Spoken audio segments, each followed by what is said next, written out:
동작에만 이번이 세 번째. 지금 두 번을 사실 실패를 했잖아요. 그 아픈 데를 그렇게 수표 패시고 파고 그냥. 그러니까 동작갑이 우리가 이제 5번 20년 졌잖아요. 이번에는 이제 4년을 꼬박 준비하고 제대로 준비해서 치르는 첫 번째 선거. 우리 당은 험지라고 말할 자격이 없다. 안녕하세요.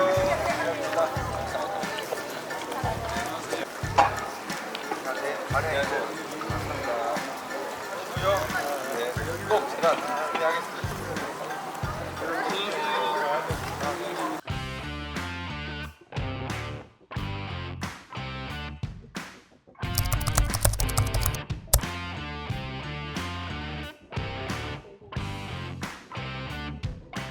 네, 안녕하십니까. 신용산 객잔의 격전지를 가다.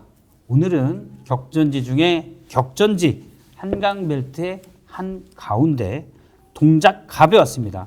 동작갑은 새 후보 더불어민주당의 김병기 후보 그리고 국민의힘의 장진영 후보 또 새로운 미래의 전병헌 후보가 나왔는데요. 오늘 만나는 후보는 국민의힘 장진영 후보입니다. 안녕하십니까. 안녕하십니까. 예. 반갑습니다. 반갑습니다. 이렇게 악수도 청해주시고 표정이 되게 좋으시네요. 아이 좋죠. 앵커박을 만났는데. 알겠습니다. 저를 앵커박이 제가 팬 아닙니까? 팬. 아, 팬. 예. 또 우리가 팬. 또 이러면 좀 마음이 약해지는데. 그래도 우리가 또 공격 그런 거 없다는 거 잘 압니다. 알겠습니다. 공정하게 인터뷰는 진행하도록 하겠습니다. 네. 지금 낮인데 네. 오전에는 어디 선거운동에 다녀오셨습니까? 오늘은 일정이 아침 6시부터 시작이 됐는데요. 보라매 공원부터 시작해서. 보라매 공원. 보라매 공원에 동작의 상징 보라매 공원. 그렇습니다. 새벽에 운동하는 분들 있잖아요. 네, 그분들부터 시작을 해가지고 예. 성대시장 성대시장. 좀 돌고 유튜브 찍고 그러고 왔습니다. 알겠습니다.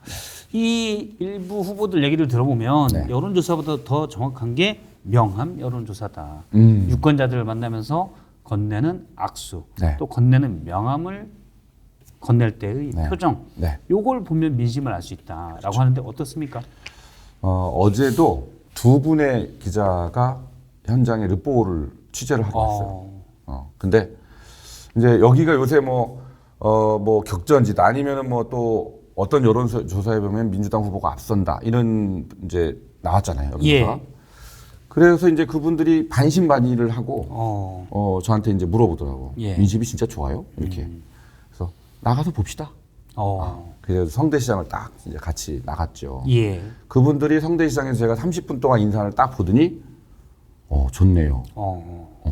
네, 반응이 실제입니다. 그러니까 여론조사에 안 잡히는 게 뭐가 있냐면 강도예요. 민심의 강도. 민심의 강도. 네, 강도가 안 잡혀요.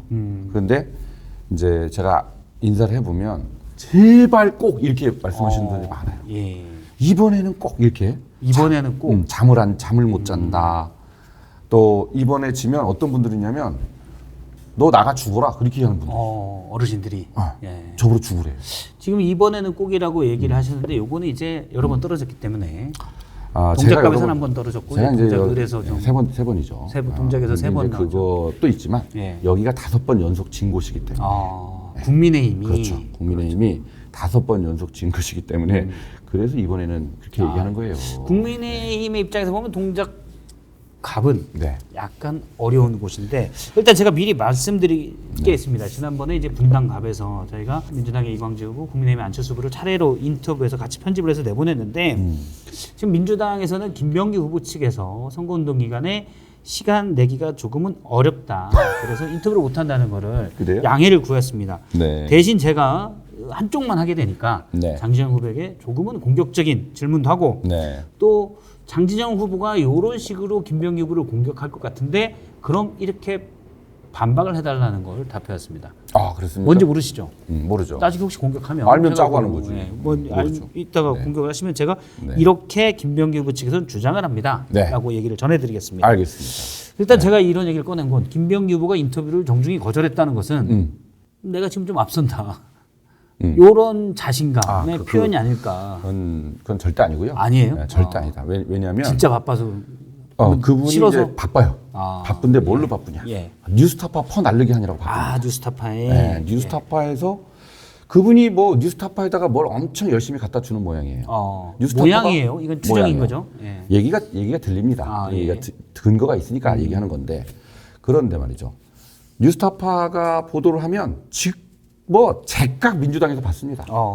그래서 근데 그게 또 안 퍼지면 대변인이 받습니다. 대변인이 해도 잘 안 퍼지면 또 당 대표가 받습니다.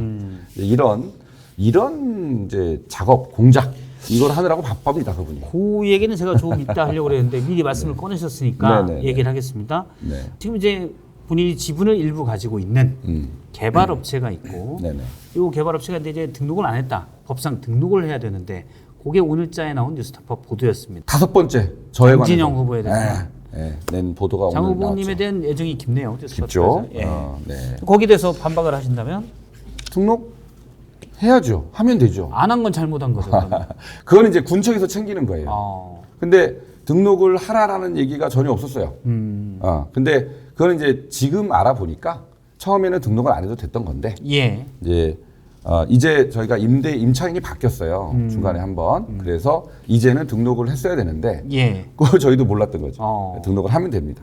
알겠습니다. 이거는 문제가 행정적인 문제니까 풀면 됩니다. 잘못하긴 했지만 행정적인 문제고 앞으로 풀 거다. 이제 풀 거라는 말씀이신 거죠? 그렇죠. 그거 이제- 놓쳤죠. 놓친 거죠. 놓친 건데 알겠습니다. 풀면 됩니다. 그거는 조금 달아오른 다음에 제가 좀 따져 물으려고 그랬는데 일단 먼저 얘기하시니까 네, 제가 뭐 제가 미리 매도 미리 맞았죠. 예, 네, 일단 동작에만 이번이 세 번째. 그렇습니다. 동작 의뢰에서 나가셨고 이번에 네. 갑으로. 네, 예. 세 계속 번째입니다. 도전하는데 어떻습니까? 뭐가 어떠냐고요? 그 기분 도전자의 기분. 도전자의 기분. 예. 지금 두 번은 사실 실패를 했잖아요. 국회의원 네. 선거 두 번에 네. 실패를 했고. 네. 예. 각오, 다짐. 그 아픈 데를 그렇게 후벼 패시고 파고 그냥. 아니 이거는 그냥 참 본인의 각오를 다질 아는 때를 사람이 더 무섭다더니 말이죠. 네. 제가 이제 세 번째 총선에 나온 건데 전부 다 한 달밖에 선거운동을 못했어요. 2016년도 때도 그랬고 20년도 때도 을에서 갑으로 갑자기 이제 옮겨오면서 그때도 한 달. 예. 그러니까 제대로 준비를 하고 치른 선거가 이번이 처음입니다. 처음이다. 사실은 자랑은 아닙니다. 뭐 그럴 수밖에 없는 사정이 있었지만 절대 유권자에 대한 예의가 아니죠. 예. 그런데 이번에는 이제 4년을 꼬박 준비하고 제대로 준비해서 치르는 첫 번째 선거. 이렇게 됩니다. 동작에서 태어나셨던가요? 동작에서 4살부터 자랐습니다. 자라기를 4살부터 네. 자라고 여기서 계속 쭉 여기서 뭐 초중고 다 나오고 사법고시 패스해서 애들 키우고 그러고 살았죠. 동작에서. 네. 알겠습니다. 세 번째 도전인데 이번엔 준비를 많이 했다. 네, 지금은 당협위원장도 맡고 계시고. 그렇습니다. 그럼 이제 유권자들도 그동안 오랫동안 많이 만나셨던 거네요. 그러니까 동작갑이 우리가 이제 5번 20년 졌잖아요. 그런데 20년 동안 이 준비를 하고 저처럼 4년 준비를 해서 한 당협위원장이 공천을 받은 게 처음이에요. 20년 만에. 처음이에요. 이번엔 제대로 붙을 수 있다 그러면 네, 그러니까 여기가 험지라고 하는데 사실은 준비를 제대로 하고 치른 적이 없기 때문에 예. 험지라고 할 만한 자격이 있느냐? 이거를 제가 우리 공천위원들한테 한 얘기입니다. 우리 당은 험지라고 말할 자격이 없다. 없다. 이렇게. 원래 얘가 서청원 의원이 그렇습니다. 오랫동안 있다가 네. 그다음에 전병훈 의원이었었고 지금은 김병기 의원이 여기 이곳에서 재선을 했습니다. 네. 동작갑은 한마디로 정리를 해주십시오. 어떤 곳입니까? 동작갑은 최고의 요지에 최고로 낙후된 곳 이렇게 되어 있습니다. 조금 와닿긴 합니다. 네. 서울의 한 중심이기도 그렇죠. 하고. 예. 한강벨트의 딱 가운데예요, 여기가. 예. 딱 가운데고 정말 요충지입니다. 뭐 노량진을 끼고 있고. 경복궁에서 남쪽으로 쫙 줄을 긋잖아요. 예. 거기가 동작갑이 나옵니다. 그러니까 그렇게 중심지고 또 전철역이 말이야, 지하철역이 단위 면적당 지하철역이 서울에서 예. 동작구가 몇 번째로 많게요? 한 세 번째, 두 번째로 많습니다. 예.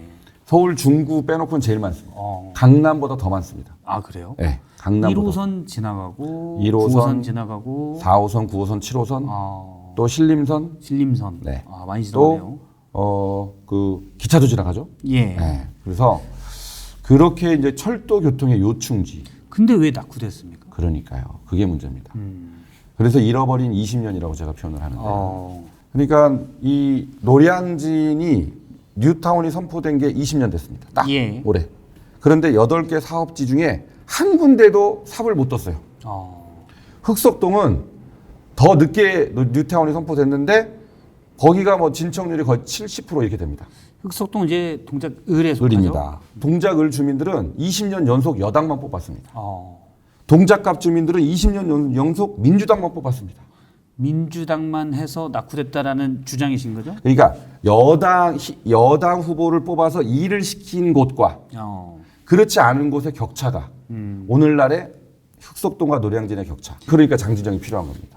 아. 지금은 그래서 지금 대통령부터 시의원, 구의원까지 전부 국민의힘이 원팀으로 돼 있는데 예. 빠진 게 딱 국회의원 톱니바퀴거든요. 유권자들이 모르실 수 있으니까 동작갑이면은 한강대교를 북쪽에서 남쪽으로 건너서 그렇습니다. 우측이 동작갑이고 네, 좌측이 그러니까 노량진 쪽이 동작갑, 신대방 이렇게 들어가는 거고 그렇습니다. 좌측 흑석동 이쪽으로 가면 이제 동작을이 되는 거죠. 네. 그래서 동작갑은 노량진, 상도동, 상도동. 대방동, 신대방동 이렇게 됩니다.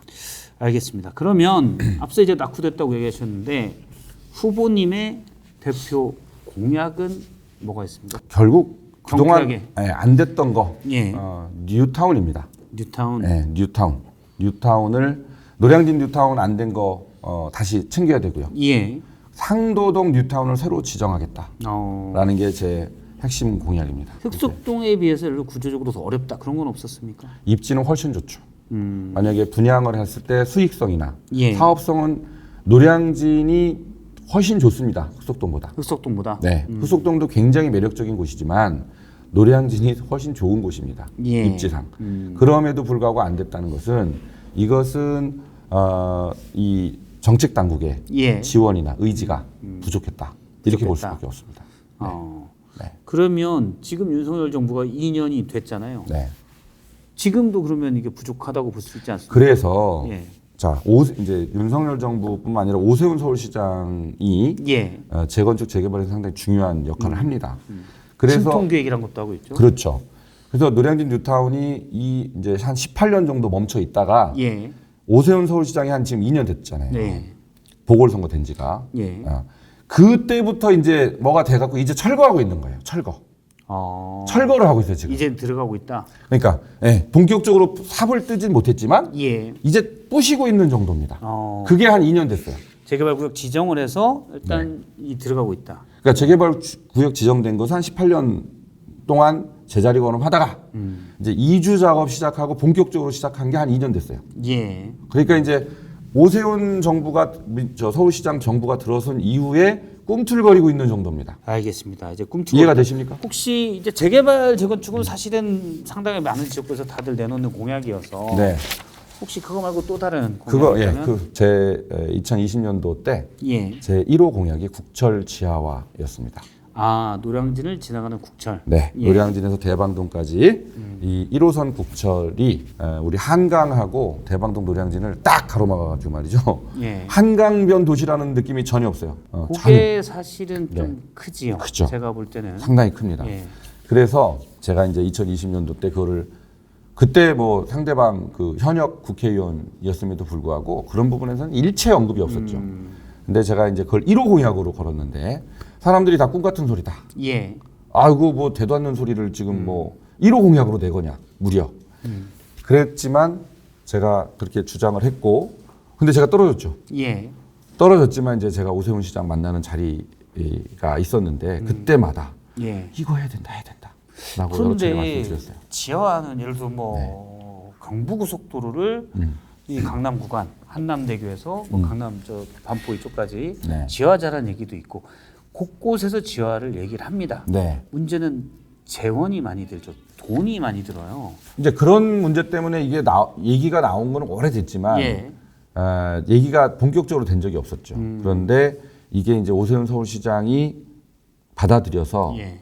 공약으로 내걸었고 이제 윤석열 대통령이 걸었어요. 저는 그렇게 생각해요.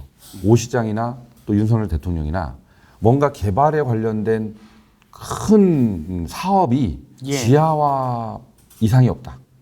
국철 지하화 같은 이상이 없다라고 저는 생각합니다.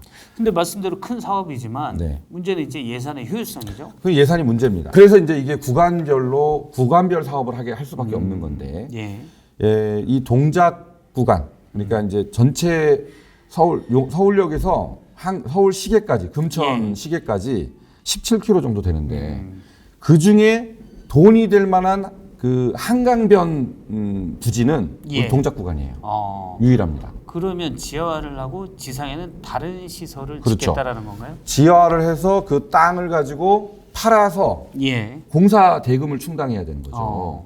그렇게 하기에 가장 좋은 곳이 용산하고 동작 요 용산하고 구간입니다. 동작이다. 왜냐하면 돈이 되거든요. 일단 도심이고 예, 그렇기 때문에 할 수 있다. 사실은 윤석열 대통령이 민생 토론회 몇 번째인지 제가 기억은 안 나는데 초반에 네. 얘기한 게 있습니다. 네. 뭐 전국의 주요 철도를 지화하겠다. 그렇죠. 지상에 있는 부분은 그렇죠. 여기에는 130조가 넘는 돈이 들어가는데 민자를 유치해서 하겠다. 네. 라는 얘기를 한 건데 네. 고 대통령이 민생 토론에서 한 얘기에 동작 구간에 철도 지하도 들어가 있습니까? 그거는 뭐 전 들어갈 수밖에 없다라고 생각합니다. 왜냐하면 전국에 뭐 곳곳이 다 이제 요청을 하지만 예. 돈 되는 부지가 그렇게 많지는 않아요. 특히 지방으로 갈수록. 그래서 서울에 돈 되는 부지를 팔아서 남은 돈으로 나머지 공사 구간 비용까지 충당해야 되는. 그럼 지금 들어가 있는 게 확정이 된 건가요? 아니면은 들어갈 수밖에 없다라고 지금 보시는 건가요? 저는 들어갈 수밖에 없다라고 보는 거고. 그래서 이제 제 공약이 2020년도에는 국철 지하화였고 예. 2024년도에는 1차 사업 구간에 동작 구간을 포함시키겠다. 이게 제 또 대표 공약이죠. 어떻게든 포함시키겠다. 네. 알겠습니다. 아, 지금 그거 철도에 조금만 대해서 더 말씀드리면 예. 노량진 수산시장 옆에 그 축구장이 있어요. 그 땅에 대한 감정 평가를 최근에 했는데 예. 그 땅이 평당 1억 7천만 원이 감정 평가가 나왔어요. 평당. 1억 7천요. 평당. 그러니까 그거는 이제 바로 옆에가 그 철도 부지이기 때문에 네. 철도 부지 가격이 이제 1억 5천 이상 된다라고 이제 알 수가 있는 자료입니다. 그러니까 팔아서 평당 1억 5천을 받을 수 있는 부지가 동작 구간에는 널렸다. 그래서 그것을 팔아서 공사비 충당이 가능하다. 요거 이제 제가 일단은 확인을 못해서 네. 근데 이제 그 노량진 수산시장 옆에 축구장 얘기는 저도 많이 들어본 것 같습니다. 네. 이게 축구장, 되는 야구장이 곳이 있습니다. 있다. 네, 네. 그런 수협 얘기는 많이 부지입니다. 들어본 것 수협 같고요. 알겠습니다. 그런데 지금 공약들을 이제 재개발을 신속하게 하겠다. 그리고 철도, 네. 국철을 네. 지화하겠다. 네, 그래서 네. 그 지상 공간을 활용하겠다라고 했는데 네. 일단 여론조사에서는 네. 국민의힘에서는 동작갑을 경합 우세로 네. 분류를 했는데 내부적으로 분류한다고 네. 전해졌습니다. 네, 네. 하지만 최근 여론조사를 보면 오차범위 밖에서 장지정 후보가 지는 조사도 있습니다. 국민의힘에서 좀 우세로 보고 있는데 그렇죠. 장지정 후보가 느끼기에는 네. 박빙입니까? 아니면 뭐 이기고 있습니까? 경합 열세? 그러니까 요새 최근에 좀 분위기가 좀 가라앉았다라는 건 느껴집니다. 예. 많은 성대시장이 호남 상인이 70%를 차지하는 곳입니다. 예. 우리 입장에서는 굉장히 어려운 곳이에요. 그런데 거기에 가서 제가 인사를 매일 하는데 예. 그분들의 그 강도 이번에는 꼭 절대 이겨야 된다라고 말씀하시는 분들이 정말 많거든요. 예. 근데 그 강도가 민주당이 이겨야 된다라고 하는 분들의 강도에 제가 뭐 이렇게 압력계를 사용해 보진 않았으나 예. 그렇죠. 체감상 3배 이상 된다. 왜냐면 너무 간절해요. 체감상 3배다. 저보러 죽으라는 분도 있다니까요. 떨어지면 떨어지면 죽어라 하는 분들이 있을 정도로 민주당 후보한테 그렇게까지 얘기 안 할 거예요. 후보의 성급한 일반화 아닙니까? 그건 이제 제가 매일 가서 인사했다 그랬잖아요. 매일 가서 인사를 해보면, 이제 그분들은 이제 대한민국이 왜 이렇게 됐나라는 한탄부터 시작해서, 그 간절함이 저는 승리를 만들 것이다. 이렇게 확신합니다. 그러면 사실 민주당 김병기 의원 친명의 핵심으로 불리고 그렇습니다. 수석 사무부총장을 하고 있습니다. 지금으로 따지면 일단 거야의 일단 핵심이사 지도부로 그렇습니다. 분류가 되고, 그렇습니다. 근데 거기에 비해서 장진영 후보는 아직 영선이기 때문에 네, 맞습니다. 일단 이런 부분은 좀 뒤처지지 않냐라는 지적도 있을 수가 있는데요. 그게 제가 부러운 점이에요. 저도 뭐 당내 뭐 좀 하나 있었으면 좋겠어요. 지금 저는 당의 지원을 사실상 참 받을 수 없는 상황에서 싸우고 있는 거죠. 예. 그러나 저에게는 우리 동작갑 주민들이 있습니다. 예. 전 주민들을 업고 하는 거고 김병기 후보는 이재명을 업고 한다. 이렇게 저는 생각합니다. 이제 장진영 후보 본인 얘기에 대해서 좀 여쭤보도록 그렇습니다. 하겠습니다. 일단 땅 투기 논란이 좀 있었어요. 양평 땅을 21년에 매입했는데 대출을 꽤 많이 받아서 매입을 했다. 네. 그런 보도가 나왔습니다. 그리고 특히 이제 아버님이 사회이사로 계시는 곳에서 대출 예. 받았다. 이건 어떻게 생각하십니까? 자, 이게 이제 뉴스타파가 보도한 겁니다. 예, 그렇죠. 뉴스타파 5번을 보도했습니다. 저에 대해서. 그러니까 왜 이렇게 공격을 한 사람한테만 하느냐? 집중해서 두 후보자가 있는데 예. 그런 점에서 이제 상당히 의심의 눈초리를 받고 있는 곳인데요. 제가 양평에다가 땅을 사서 개발한 곳은 예. 제가 대표로 있는 부동산 개발 회사가 부동산 개발 사업을 하기 위해서 땅을 매입해서 예. 실제로 성토 작업, 토목공사, 건축까지 다 마치고 부동산 개발을 완료한 곳입니다. 부동산 개발 회사가 부동산 개발 사업한 게 투기입니까? 그러면 이마트가 물건 팔라고 물건 많이 사면 사재기입니까? 그런 무식한 얘기가 어디가 있습니까? 요거는 하나의 투기가 아니라 사업의 일환으로 했던 부분이다라는 말씀이시군요. 개발 회사가 개발 행위를 한 겁니다.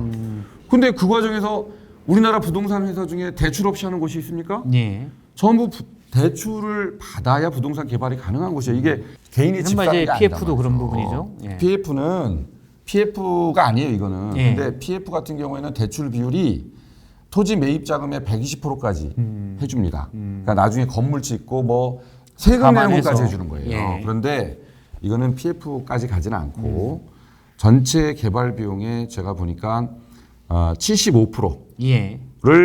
대출을 받아서 그 정도면은 평균 수준입니다.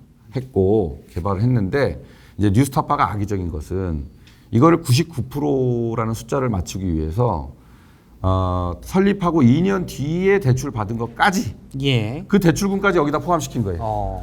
그러면 그 설립하고 2년 뒤에 대출금까지 포함시키려면 2년 동안의 운영 자금도 포함해야 맞죠. 분자 분모에. 예. 그래야 형평이 있는 거죠. 그런데 분자는 아니죠. 분모는 확 줄이고 분자는 늘리고 이런 방식으로 해서 99를 맞춘 겁니다. 예를 들어서 지금 개발 비용이라고 하셨는데 네. 땅 매입 자금에 추가로 이건 법인이기 때문에 네. 추가로 이런 것들을 다 포함해서 개발 비용으로 얘기를 하신 부동산 거고 예. 거기에 75%라고 얘기하시는 건가요? 아니죠. 땅 매입 자금에 순수하게 땅 매입 자금만 보면 거기에 75%가 대출금입니다. 대출금이다. 네. 또 그 뒤에 이제 건물을 지었어요. 예. 건물을 지을 때도 그때도 이제 대출이 일어나는데 그때도 75%. 75%. 네. 그래서 전체적인 개발 비용의 개발 단계까지만 딱 봤을 때 75% 정도가 대출금입니다. 그거는 그러면 땅을 가지고 투기하려고 한 게 아니라 부동산 사업을 하는 과정에서 일어난 대출금이라는 말씀이시죠? 부동산 개발 회사가 부동산 개발 사업을 했다니까요. 거기는 원래 2,500평이잖아요. 네. 뭐 어떤 걸 지으려는 황무지였죠. 황무지. 황무지였는데. 버려진 땅. 예, 양평 땅. 네. 예. 그러니까 도로에서 한 2m 푹 꺼져가지고 잡초가 무성한 땅이었죠. 예. 네, 이제 이것을 매입을 해서 지금은 이제 거기 할인마트를 잘 지어서 운영이 잘 되고 있습니다. 아, 할인마트. 네. 알겠습니다. 일단 그렇게 얘기를 하셨고. 또 뭐 아버지 대출? 그것도 물어보셨죠. 예, 부친이 사회이사로 있던 신협에서 대출을 받았다. 이거는 이제 나중에 제가 민주당 대변인들 나중에 책임을 물을 건데 이렇게 얘기를 합니다. 전체 대출금이 있잖아요. 아까 예. 75% 받았죠. 그 대출금의 90%는 중소기업은행에서 받았어요. 한 10% 정도를 저희 아버지가 계신 예. 신협에서 이제 예. 받은 건데 이거를 그러면 9대 1이잖아요. 그러면 거기서 아주 일부 받은 거고 예. 이 전체 그 부동산 가치의 대출 비중이 40%밖에 안 돼요. 그러니까 담보 여력이 60%로 남아 있는 곳입니다. 예. 그러니까 이걸 무슨 특혜를 받아서 대출을 받을 이유가 없는 그런 곳이에요. 예. 그런데 제가 알고 거래를 하고 있는 곳이었기 때문에 저희가 오래됐어요. 그 신협을 거래한 예. 지가. 그리고 그러니까 아버지가 이사도 되신 거죠. 거기에 영업을 제가 이제 거기 돈을 좀 써주면 영업에 도움이 되니까 그렇게 해서 일부를 거기서 써준 거인데 말씀이 이제 특혜 대출이 아니라 거꾸로죠. 어떻게 보면 그쪽에 대출 영업을 도와준 거다라는 말씀이신가요? 그렇죠. 뭐 저도 편하죠. 제가 뭐 정확하게는 요구하지 않겠습니다만 금리는 그러면 대략 어느 정도 수준입니까? 당시 금리와 비춰봤을 때 금리는 같은 그 시중금리가 적용이 되죠. 시중금리 같은 걸 좀 자기네들이 적용하는 금리 예. 그 범위 내겠죠. 범위 내야 당연히 된다. 내죠. 이게 무슨 그러니까 뉴스타파가 자 아버지가 근무하는 걸 대출을 받아 그 다음에 이제 그러면 특혜가 있는 거 아니야라는 의심을 생각이 들 수는 있어요. 예. 근데 보도하기 전에 특혜가 있었는지에 대한 최소한의 단서는 제시하고 보도를 해야 맞잖아요. 공직 후보자에 대해서 의혹을 제기할 텐데. 근데 아무런 단서가 없어요. 그냥 부친이 재직하고 있네? 여기서 그러니까 받았네? 특혜네? 이게 언론입니까? 최소한 뭐가 일단 나와야 될 거 아니에요. 특혜놓고. 양문석처럼 뭐가 나와줘야 될 거 아니에요. 예. 나오는 게 없지 않습니까? 왜냐하면 사실은 제가 영업을 좀 도와준다는 의미에서 한 것이기 예. 때문에.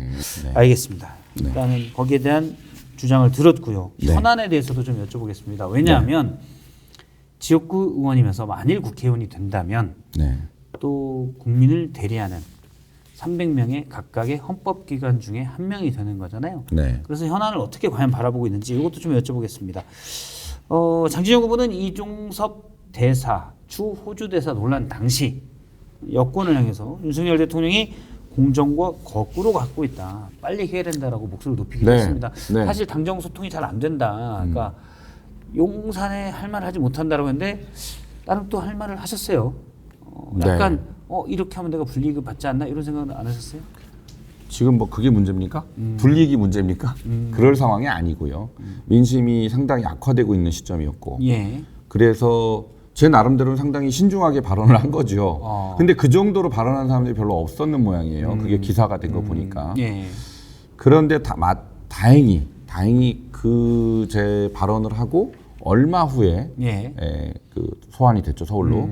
다시 돌아와서 이제 문제가 해결이 됐는데 저는 지금 우리 당에 이게 윤석열 대통령이 하신 말씀 중에 예. 가장 저는 기억에 남는 말이 국민은 항상 옳다. 국민은 항상 옳다. 라고 얘기하신 말씀입니다. 국민이 항상 옳습니다. 그 말이 맞아요. 그거 최근 한 사설에서 이런 얘기했습니다. 네. 국민은 항상 옳다고 대통령이 말로는 하는데 실제 옳다고 생각하지는 않은 것 같다. 예를 들어서 지금 의대 정원 증원 문제 2,000명 그것도 이제 그 일부 여론조사에 의하면 증원은 옳지만 2,000명의 증원 규모는 조정하는 게 낫지 않냐. 일단 타협 또 여러 가지 교육 문제 이런 문제를 감안해서요. 그런 여론 찬성 비율이 조정을 해야 된다는 의견이 약 60% 좀 넘게 나오는데 대통령은 약간 요지부동 물론 바꿀 수 있다 합리적인 안을 가져온다면 라고 얘기했지만 약간 강경한 태도가 좀 더 있는 것 같아요. 여기 대해서는 어떻게 보시는지. 그러니까 이제 초기에 이제 의사 증원 관련해서는 압도적인 비율로 찬성이 높았어요. 국민들이. 그렇지 않습니까? 그때 뭐 여론조사가 70에서 80% 찬성이 나왔었거든요. 그래서 이제 그 여론을 보고 아마 대통령도 확신을 갖고 이제 추진하신 것 같은데 이 의사 단체에서는 사실은 저는 선거를 상당히 의사 단체에서도 상당히 잘 활용했다라고 생각을 합니다. 선거에서는 정치권은 무조건 약자죠. 그렇기 때문에 이건 이기기 어려운 게임이었다라고 저는 생각을 합니다. 그래서 이 부분은 어쨌든 선거를 고려하면 전향적으로 우리가 풀어갈 수밖에 없다. 전향적이라는 건 좀 더 구체적으로 말씀해 주시면. 그러니까 여론을 더 많이 반영을 할 수밖에 없다. 그래서 그걸 좀 더 구체적으로 말씀해 주시면. 아니 뭐 어떻게 하겠다는 거예요 대체. 아니 전향적 그러니까 좀 더 뭐 구체적으로. 그런 거죠. 혹시 대통령이 무섭습니까? 아까 말씀하신 대로 지금 증원을 하는데 이게 로드맵을 만들어서 뭐 점차적으로 좀 늘려간다든지 하는 또 대통령도 뭐 한동훈 비대위원장도 숫자가 뭐 숫자에 연연하지 않는다 하셨나요? 뭐 하여튼 그랬고 대통령실도 비슷한 취지의 얘기가 있었어요. 그렇죠. 대통령도 사실은 과학적인 의사단체에서 합리적인 안을 제시오면 바뀔 수 있다라고 얘기를 했습니다. 과학적인 뭔가를 갖고 와라 이렇게 얘기했잖아요. 그렇기 때문에 이 부분은 그런 방식을 통해서 반드시 돌파구를 마련해야 된다고 협상을 생각합니다. 통해서 돌파구를 마련해야 된다. 아마 그 과정에서는 한동훈 비대위원장이 역할을 했으면 좋겠는데요. 그게 아마 쉽지는 않은 듯해 보입니다만은 사실은 선거에서 아마 윤석열 대통령은 이런 개혁 과제에서 힘에 밀리지 않겠다 이런 얘기를 하셨잖아요. 그런 모습을 한번 보여줬을 때는 나머지 개혁 과제들이 줄줄이 다 좌초될 수밖에 없다라는 그런 걱정을 하실 수밖에 없는 상황인 거 압니다. 알지만 그 개혁 과제들도 선거에서 이겨야 가능한 것이거든요. 그렇기 때문에 그런 부분에 있어서 우리가 좀 전략적인 판단. 전략적인 판단이 필요하다. 알겠습니다. 한동훈 비대위원장은 최근에 뭐라고 했냐면 본인에게 여러 문제에 대해서 책임이 꼭 있는 건 아니지 않느냐 그렇게 얘기했다가 억울하다. 나는 이제 정치권에 들어온 지 97일밖에 되지 않았다라고 했다가 그 다음 날은 바로 사실은 모든 게 제 책임이다. 여기서 누구 핑계를 하고 탓을 하는 것은 단합을 해친다. 네. 라고 또 얘기한 바가 있습니다. 근데 집권 여당이 대통령과 소통이 꼭 잘 되는가? 정확히 말하면 구체적으로 말하면 대통령과 한동훈 비대위원장이 소통이 잘 되는가? 라는 의문이 있습니다. 네. 여기에 대해서는 만약에 의원이 되면 네. 헌법기관 한 명으로서 또 얘기를 할 수 있으니까요. 어떤 입장을 가지고 계십니까? 지금 국민의힘은 지금 제일 큰 문제가 수도권에 국회의원이 없다는 게 가장 큰 문제라고 생각합니다. 예. 그렇기 때문에 수도권에 가장 많은 국민들이 살고 계시고 예. 그 수도권 민심이 대통령실이든 지도부한테 전달이 되는 통로가 상당히 빈약하다. 빈약하다. 네. 그래서 제가 이제 당선이 되면 이제 서울의 국회의원이 되니까요. 예. 당연히 서울의 민심을 전달하는 역할을 하는 게 제 기본적인 책무죠. 그런 역할 충실히 할 것이고요. 그렇게 할 겁니다. 네. 알겠습니다. 아니 이제 한동훈 비대위원장이 대통령과 소통을 잘 못한다니까 제가 대면하겠습니다. 좀 그 얘기십니까? 그러니까 그거는 한동훈 비대위원장한테만 예. 저도 마찬가지예요. 저희도 한동훈 비대위원장한테만 미룰 수가 미룰 수 없어요. 뭘 다 어떻게 다 합니까? 전국 돌아다니고 있는데. 지난 총선 때 이제 서울에서 국민의힘이 48석, 49곳 중에 그렇습니다. 8석을 했습니다. 근데 그때 이제 서울에 있지만 인원수가 좀 적다 보니까 중도층 목소리를 많이 대변하지 못했다. 이런 그렇죠. 맥락도 들어가 있는 건가요? 그렇죠. 그 8명밖에 안 되는데 그 중에 또 그나마 대부분이 강남 3구입니다. 예. 그러니까 서울의 대다수 여론을 커버하기는 어렵죠. 용산 빼고 강남 3구였죠. 그렇습니다. 예. 종로 그다음에 종로가 생겼지만 그래서 한동훈 비대위원장뿐만 아니라 수도권에서 당선된 국회의원들이 많아서 예. 그 목소리들이 더 합쳐져서 큰 목소리를 내야 된다. 목소리를 내야 된다. 그리고 그렇게 할 것이다. 알겠습니다.